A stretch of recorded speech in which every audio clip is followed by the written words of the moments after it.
to have Tim Meister with me from the Fort County Career Center. And Tim also brought a guest today with him today. Tim, good morning to you, first of all. Good morning, James. It's always a pleasure to be here. Appreciate doing the education show. And I think a very cool day on your show today. I think so, too. You sent me an email the other day and said, hey, I've got kind of a special person I want to bring along with you. And would you mind having them, come along? And I said, hey, no, come on, bring anybody. Anybody that you bring from Fort County is generally a special person that we want to talk to. And we've got a lot of special people out there at times, don't we? You do. You've met my staff. Oh, it's amazing. Well, they're awesome. And, awesome. To be able to keep you in that position for this long, you've got a great team behind you. Oh, absolutely. Absolutely.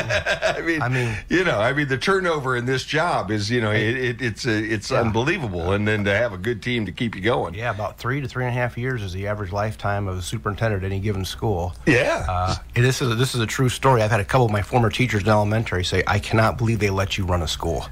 So, yeah, I have to have a great staff or I would not be able to survive this gig. I got to tell you one thing, because, and I can't even tell you who said this to me yesterday, but I was around a bunch of people yesterday afternoon in a couple different settings, and one of them said, out of the blue, totally out of the blue, I know you do school programs and everything, and you do one on Fort County, and that Tim Meister, he is one heck of a good guy, isn't he? And I went, he sure is.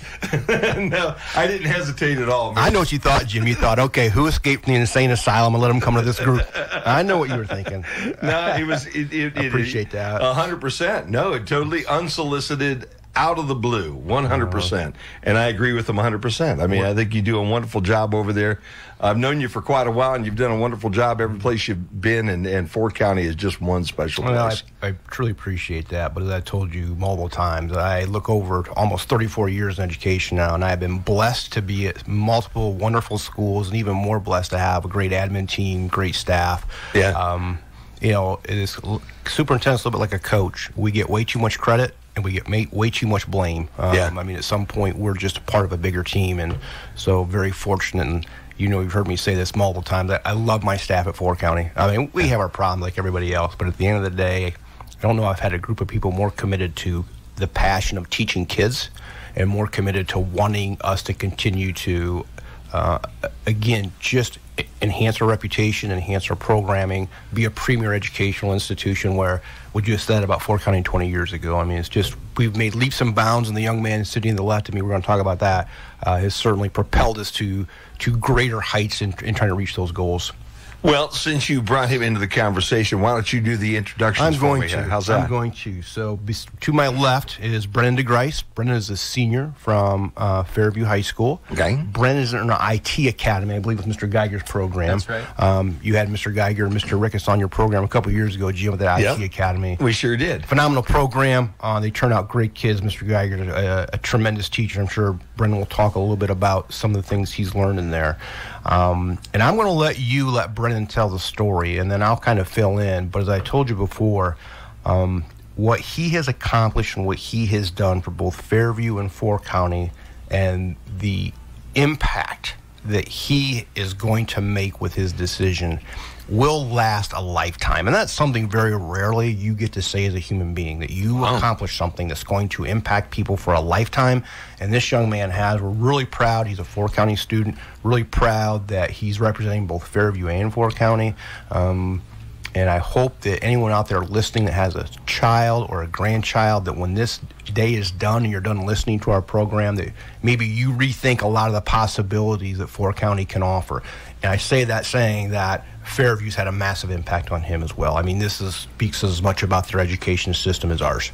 So with that, I'm going to let you talk to Brendan. Dynamite. Brendan, good to have you here. Yeah, it's good to be here. Let's go back a little bit, because Fairview, obviously, great school system, okay? Great area town. Sports are good. Athletics, as a general, are good. Education-wise, excellent as well, okay? What led you to decide to go to Fort County then? So, I originally wasn't sure about going to Fort County, but I went and toured the IT Academy, and computer programming is what I had wanted to do for a few years, and I thought it would be a really good opportunity to get some more experience with it and get some college credit for it. Yeah. So you took the leap of faith, basically, at that point in time, right? Yeah. And said, I'm gonna venture out. Okay, as a young fella, a junior in high school, I'm gonna venture out. I'm gonna leave the happy confines of Fairview, and I'm gonna go see what the big world is like up in Archbold at this point in time. That's right. Yeah. And how's it worked out for you so far? It worked out really well. I really enjoyed it there. Yeah. Tell me a little bit about your instructors, because we did have them in here not long ago, okay?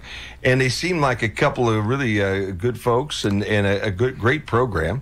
So from your perspective, a student perspective, how's the program been? Has it lived up to your expectations? Yeah, absolutely. I really like Mr. Geiger. He was in the Army, so that helped me a lot. He gave me a lot of guidance there. And he's very knowledgeable and is always very helpful. Yeah.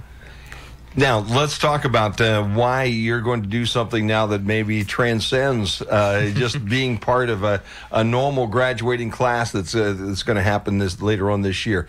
So take me back a little bit. Let's do the reveal first, okay, and then we'll go backwards, okay? Because maybe that's a little easier. Why are you here today? What's the announcement that we have to make? So I'm here today because I was accepted to the United States Military Academy at West Point, and I'm waiting to hear back from the United States Air Force Academy. Wow. Congratulations. Yeah, thank you. Now, okay, you have Army and Air Force going on now, and we've got people listening right now who favor both sides, okay? Because, it becomes, as you already know, Army versus Navy versus Air Force versus Marines. Whenever we have a guest on, I always get text messages that has something involved in, why that branch of the military isn't as good as their branch of the military, okay? Yeah. And I think if I'm hearing right, you're still really hoping to go to the Air Force Academy. Yeah, that's right. Yeah. So. And why the Air Force Academy over West Point, which is already a guaranteed backup for you? Yeah. Well, about a year ago, I was looking into different jobs in the military, and I kind of decided I wanted to be a pilot, and the Air Force creates a lot of pilots, I believe about half of the class, so I figured that would be the best place to go for that. There you go.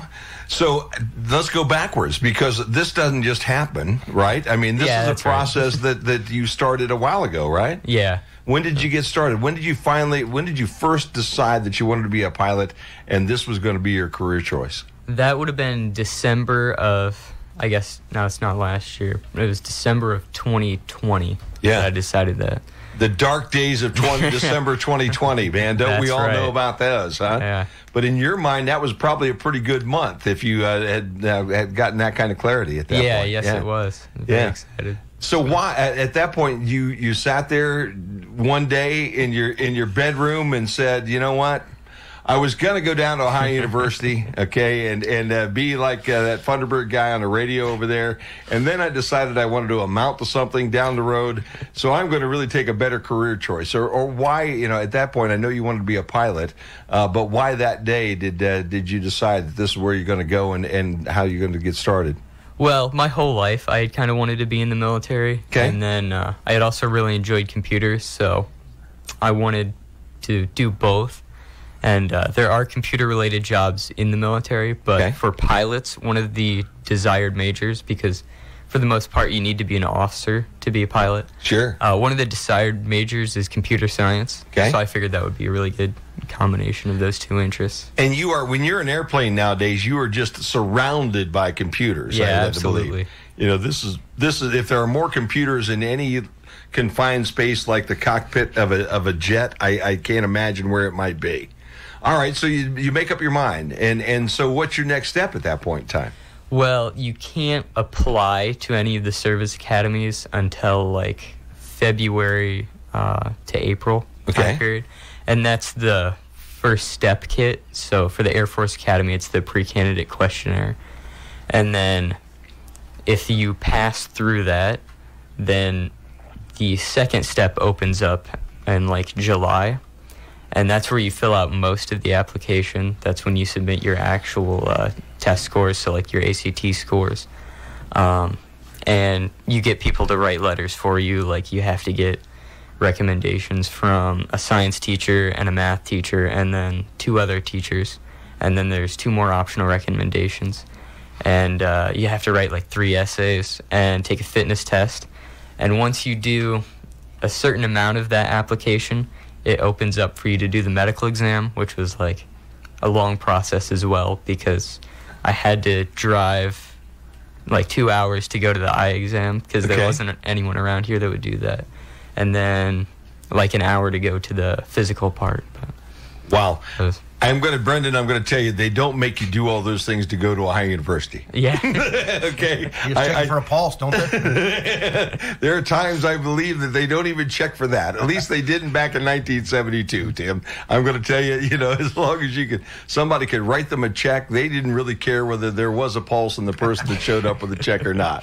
That's kind of how that was. So that's where I got to where I am right now. Well, Brendan's going to hang with me along with Tim Meister. We've got to pay some bills. We got to play some music. I have questions galore for this young fella, and I am very happy to have him in the studio with me right now. And what a career choice he has made, and we'll get to the bottom of why he made that and all the steps that he's gone through, because it's a very interesting story, and I think you're going to enjoy it here this morning. 9:20, you've got the educational program on the Q, 96.5 FM. From your kids to your... In the middle of the education hour today with Tim Meister and Brendan Degryse, who's from Fairview and also a student who's about ready to take a choice, potentially, hopefully, between the Air Force and those other guys.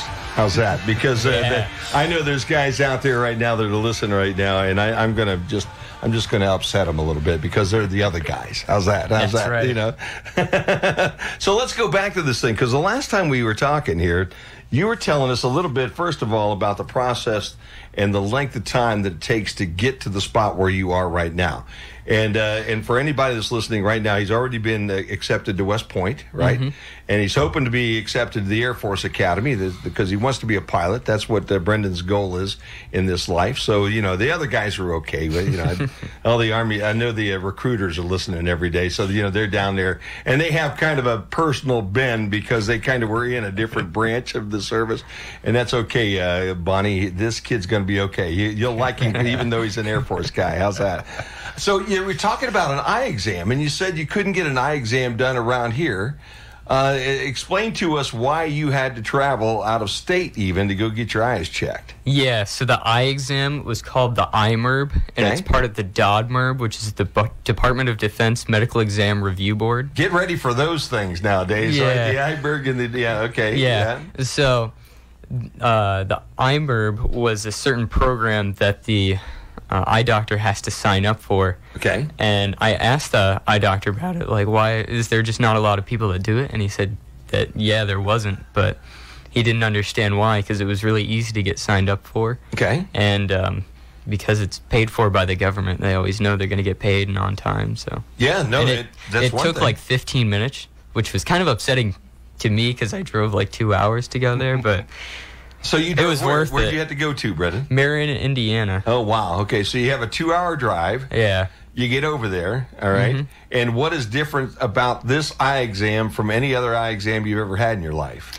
Well, I haven't had an eye exam in a while, but they did like a 3D vision test, and then they also did the thing they do at like the doctor or whatever, where they put the paddle over your eye and have you read the letters. Yeah. And they also...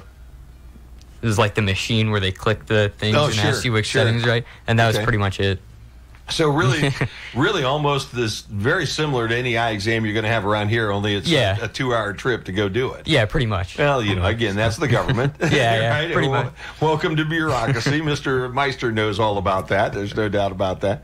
Now, you also said that you had, before we get off of that, because I would have to think your eyesight has to be superb to be a pilot, right? Yeah. I mean, you can't be doing the things that I'm doing right now where it's like, 480 in the other eye there type stuff, right? You've got to be able to see. Yeah. So you're a 20/20 vision? 15/20. 15/20. There you go. So you're seeing, we need him on the golf course, Tim. You know what I mean? I always need that younger guy who says, your ball went over there. It's not very far out, Mr. Funderburg, just 175 yards, and it's laying underneath that tree trim, that tree trunk that's sitting over in the left in the rough. If I'm not mistaken, you're talking to a Fairview High School golfer. You only drive 175 yards? Yeah. Well, and most of the time it's not straight down the middle, though, Brendan, too. So you got to add that to the whole equation. So really, if you take the slice or the hook involved, okay, it's only out 175 yards, but it's also 40 yards off a target. So, that makes it 2 1/4, I think, for the way my math adds up. How's that? So you're a golfer, too? Yeah. Well, I can believe that, then, with that kind of eyesight. And we've played with the guys on Wednesday nights, and, they'll hit the ball 350 yards, okay, and they're watching it all the way, and they're going like, now miss that tree branch down there, will you? And I'm looking, tree branch? What are you talking about? And when you get up there is a branch laying on the ground, and the ball had jumped over the branch, and he'd seen it 325 yards away. So that's the eyesight that you've got, and you're going to take with you into the military at this point. Do you hit the ball 350 yards too? Not quite. Not more quite? like 250. 250? Well, that's straight down the middle? Yeah. Draw it, fade it, the whole works, everything you need to do? Well, sort of. I usually hit it straight. I'm starting to really dislike this guy. And I also know why he's not going to Ohio University at this point. He's moving down the road a little bit farther. You talked about some tests that you took as well, okay? And one was a physical test that you had to take. Yeah. Okay? So tell me a little bit about that one. There's another test I'm about ready to know that I'm going to fail, so I would never have made it to West Point or the Air Force Academy. So tell me about the physical test. Yeah, so the first event is a basketball throw. Okay. And that's one-handed from your knees, and average for that is like 60 feet. Okay. And then a basketball throw. Yeah. So give me the background. Why would they want to know how far you can throw a basketball? It's just a measure of general athletic ability to see like how well you can move your shoulders and the rest of your body. Okay. So, all right, that sounds good. Then after that is a shuttle run. Okay. That's I think 20 feet, 25 feet down and back 2 times. Okay. Then it's pull-ups, or for females, they have the option of doing a flexed arm hang, so that's like one pull-up, but you just hang there for a while. Okay. After that is push-ups. Okay. And then sit-ups, and then a 1 mile run. Okay. So. Wow. Yeah. So there you go. That's why I do radio, as you know right now.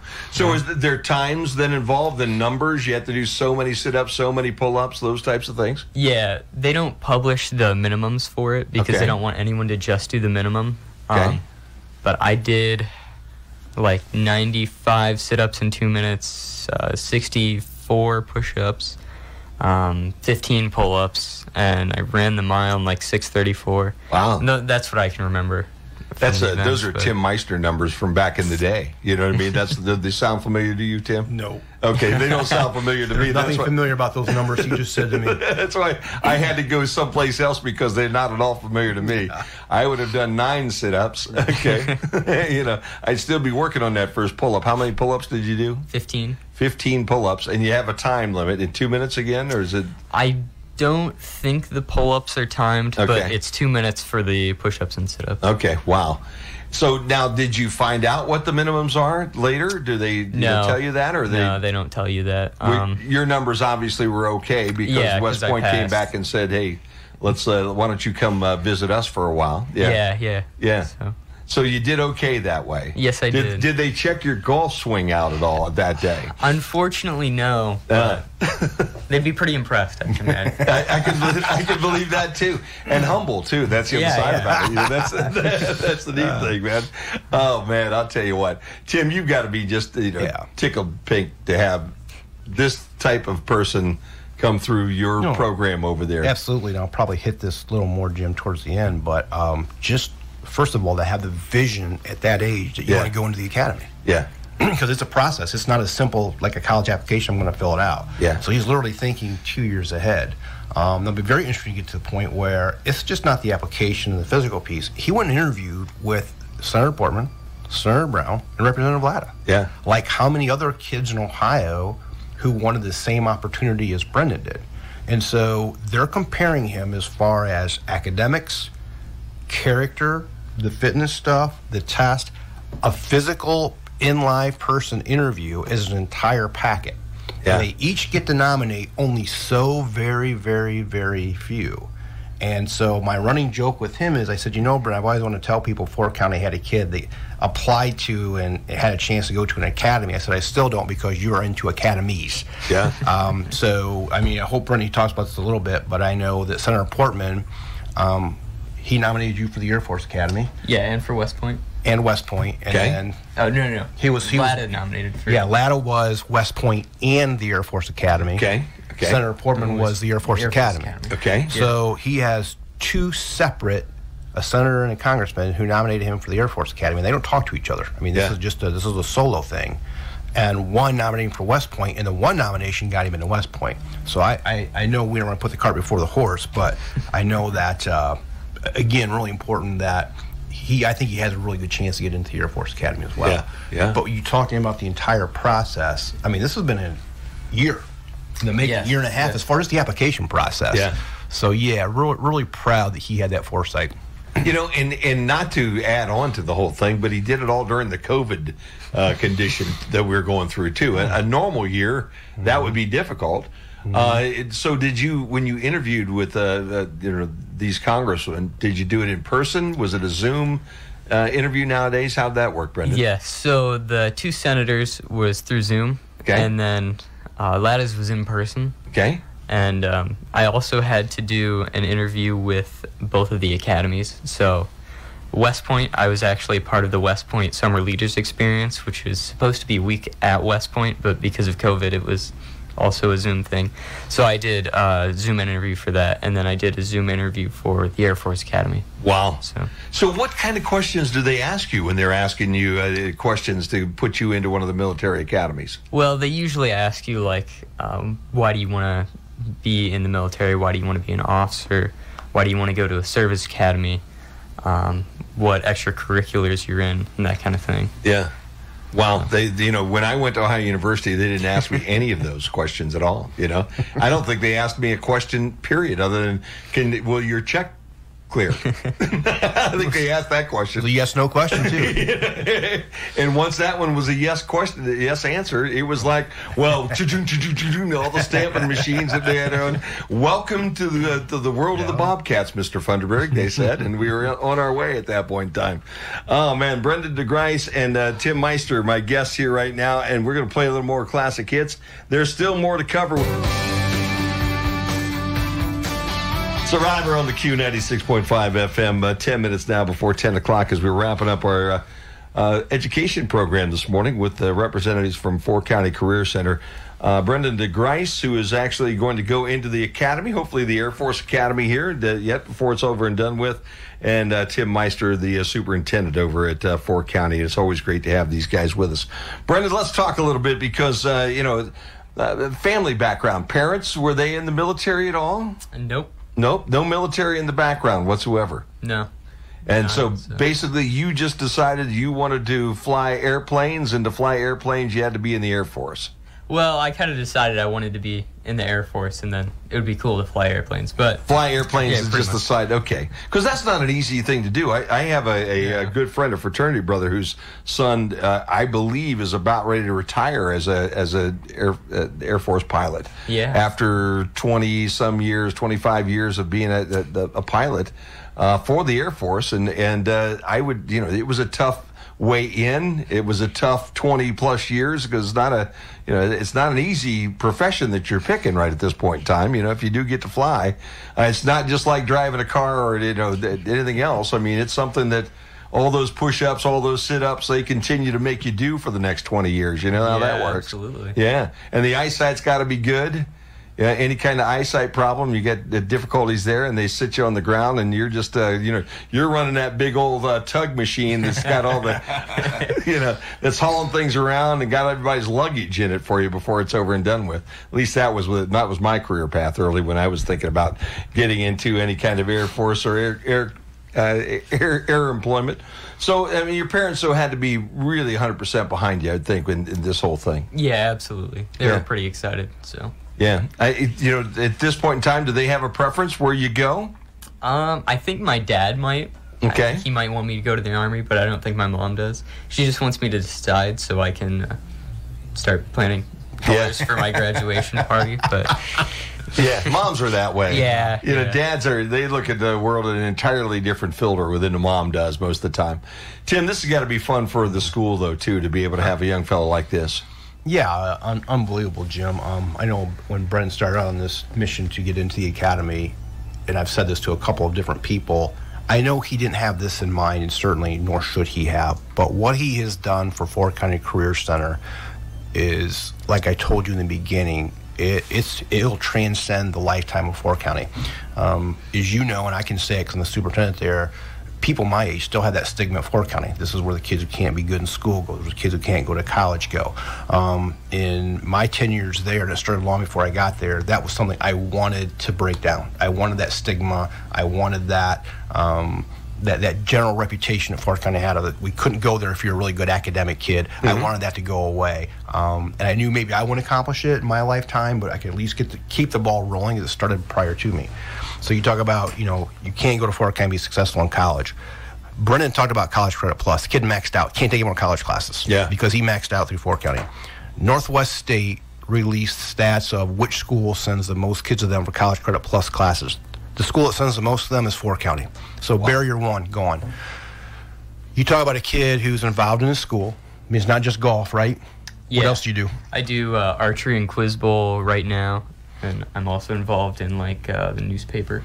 So here you have a kid who brilliant academically, very good athletically, has obviously a tremendous future before he even saw Fort County. You said he took that leap of faith. He made that courageous decision to come to Fort County. So now we take that stigma of, well, you can't be an athlete, you can't be involved in your school, stay involved and go to Fort County.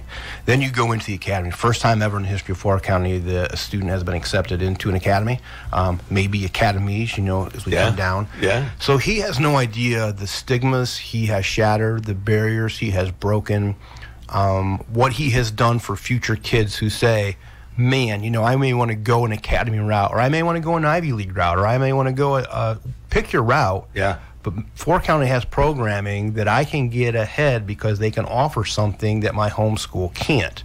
And I don't want to say I want those kids to pick Fort County every single time. I'm saying we are a viable option. Yeah. And any of the misnomers that, you can't go to Fort County if you want to fill in the blank, and for his blank, it's the military academy. Jim, he just completely obliterated that. Yeah. That is no longer a sentence that can be said at Fort County. The other piece Brendan talked about, I think we can't sell this short, is the parental support he's had. Because mom and dad had to support him coming down. Corey and Rochelle, right? Yeah, that's right. Super people. Obviously, they're great parents. I mean, this kid has tremendous ethics and morals. He's a great kid. It doesn't matter who you are. When you see Brendan, three things are going to happen. He's going to smile, he's going to say hi, and he's going to be respectful. Yeah. The world had more Brendan Degryse, we'd be a whole lot better places. So very proud. Obviously, you see me sitting here smiling for the last hour. I said very little, probably the least amount I've ever said during a radio interview. Yeah. But he has done so much for Fort County by this decision, and we are really proud of him. And again, when you're the first one to do something ever in the history of a school, that's cool. But when you become someone who literally will change how people view Fort County, and it's not just a temporary thing. This is a forever thing. I think that's something that I hope he's proud of, because we certainly are very proud of it. Yeah, no doubt about it. Well, you should be proud of it. There's no doubt about that. I only have one last question because we're just about out of time right now, okay? Yeah. Can you hit a 3-iron? Oh, yeah. I hit a 3-iron. Even God can't hit a 3-iron, okay, as they said, all right? So you can hit a 3-iron, too. I can. All that, Tim, and he can hit a 3-iron. I guess he probably can hit a 2-iron or a hybrid as well. Yeah. Well, actually, no, because I can't hit my hybrid. You cannot hit your hybrid, but you can hit your 3-iron. Yeah, or my 3-wood. Can't hit my 3-wood. Can hit the 3-iron, though. There you go. Well, that was the last question I have. And so I would think the Air Force Academy would be on the phone right now, because I'm sure they're listening, and I'm sure that was the last thing that somebody, some general somewhere, needed to hear. Did anybody ask him if he can hit a 3-iron? Because more than likely there's going to be some golf outings that you're going to need to be part of. Maybe that's why he got accepted, because the application asked for a 3-iron and a hybrid or 3-wood. So it's the right question he got asked. Entirely. Maybe. You lucked into another one, Degryse. How's that? Oh, man. Well, thank you. Congratulations, Brendan. Yeah, really thank seriously. you. And thanks for being here today. Tim, as always, you guys always amaze me over there at Fort County. You're always doing great things. Hard to imagine that you're just about ready to get ready for this next year, right? It's incredible. That's what we're doing right now. Yeah. Applications are due February 1st for priority. I know the following week that group leading the placement process will start the placement process. Then in early March, we'll start looking at building the schedule. And it's very hard to get settled into one school year because you're always half a year ahead into the next one, but that's just how schools operate. So, yeah, we're looking forward to another good ending this year, but already starting to plan for 22-23. Well, it's amazing. It really is amazing. And it's always great having you guys over here. Brendan, down the road when you have become now a captain or a major or whatever that might be and you're flying, please stop back and chat with us some more, okay? I'd love to get an update in 5 or 6 years. How's that? Yeah, absolutely. Yeah, and maybe you can fly over, okay? And maybe by then they'll have those hover jets here, so you can just hover it down on the parking lot out here. Hop in, okay? Talk to Mr. Meister and myself here again, okay? Then hop in the jet and scoot it back up and take off again. How's that? One of the things I failed to do with Brendan was forewarning about who was going to interview him today. Hey, down the road, Brendan, I will introduce you to all the folks I know from Alpha Centauri, too. How's that, okay? Yeah, you never can tell when you walk into this radio station where the questions might go. But, boy, we're thankful that you came in, and congratulations again. Yeah, thank you. Got to wrap it up for us here in this education program on a Tuesday morning. Just you and me and Classic Hits till 1 o'clock on the Q.